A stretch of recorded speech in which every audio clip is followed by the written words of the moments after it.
That morning, I woke up to find yellow enforcement tape wrapped around my yacht like a crime scene. The HOA had fined me $800 for sitting on my own boat drinking coffee on public water.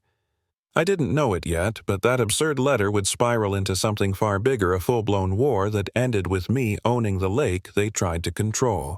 It started as a joke in my head. How could anyone fine me for using the same public water I'd been working on for 10 years? I ran a small yacht tour company, family-friendly sightseeing trips, fishing guides, that kind of thing. Nothing fancy, just clean boats, quiet mornings, and the smell of diesel and coffee blending with lake mist. That was my life. My peace. Then came the envelope. Heavy paper official font. Sunrise Lakes Association. Lydia Mercer, President. Inside, a bright red stamp. Notice of fine. Apparently my yacht violated neighborhood aesthetic standards and had to be relocated immediately. Below that, a neat little line, failure to comply will result in double dues and penalties totaling $800. I laughed out loud. $800 for parking my boat where I'd parked it every day for a decade. At first, I thought it was a prank. But as I looked closer, I realized the language was deliberate.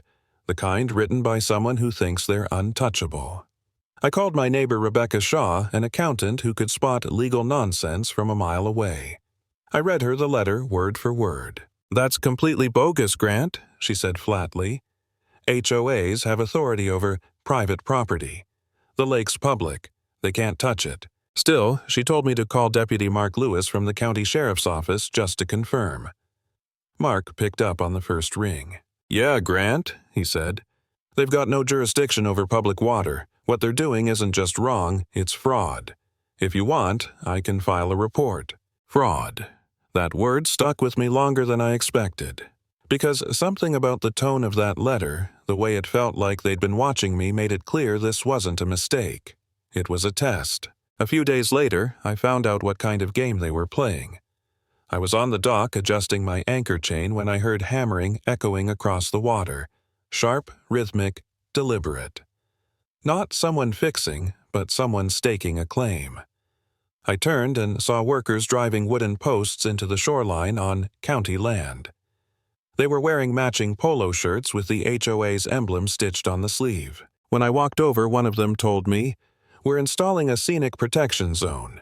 He said it like he was doing God's work. Behind him, a big sign read, "Restricted Access, Private Property." Except it wasn't. I knew those boundaries like the back of my hand. They were building a fence across land that didn't belong to them. I started taking photos, angles, distances, GPS marks, everything. One of the workers shifted uneasily when I kept documenting. "Orders from the president," he muttered. "We're just following directions." That evening, while storing my gear, I found something jammed beneath my lower deck, a rusted metal case, old and water-damaged. Inside were soggy pages with federal seals and faded signatures. I couldn't read much, but it looked official, like someone had buried a secret decades ago. By that point, the HOA's actions had turned from annoying to alarming. They'd gone from fake fines to physically blocking public access.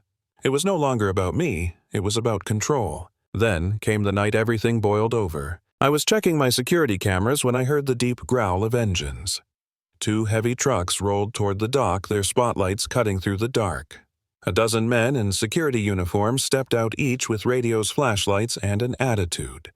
The lead guy shouted, "By order of the HOA, this yacht is being impounded for violation of community standards." For a second, I froze. Then instinct kicked in. I hit the alert button on my phone, sending a signal to our neighborhood group chat. Within minutes, cars pulled up along the lakefront, my neighbors spilling out with phones recording. Rebecca showed up with her professional camera. The men hadn't expected an audience. "Sir," the leader barked, "you need to hand over this vessel immediately, or we'll detain you for non-compliance." I stared at him. "Detain me? You're on public water trying to steal private property. That's not enforcement, that's grand theft." He moved closer. "You think this is a joke?" "No," I said quietly, "but I think you'll regret being filmed from 7 different angles while committing a felony." The crowd murmured. Phones flashed. Even the guards started hesitating. And then, out of the shadows, James Mitchell appeared, the quiet county water officer I'd spoken to before. But that night he looked different. Focused. Prepared. He pulled out his own camera, started logging license plates, noting timestamps.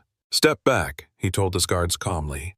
"You're trespassing on public property. Leave now." They argued, but the tension cracked. One got a phone call, hissed a few angry words, then barked to his team. "Pack it up." The truck's reversed engines roaring into the night. When the dust settled, I stood there on the dock, adrenaline still pounding. Around me, neighbors were clapping my back, talking about pressing charges. But when I got home, the victory didn't feel like one, because deep down I was shaken. What if I'd been wrong? What if this whole fight was pointless? Maybe I should have just paid the stupid fine and moved on. It wasn't about the money, it was the exhaustion, the constant pushback. The sleepless nights replaying the same scene in my head, trucks shouting, lights, fear. For a while I wanted to quit. Then Rebecca showed up with a folder under her arm. "Grant," she said, setting it down, "you need to see this." She'd been digging through county finance records and found something sickening. Fake invoices dummy.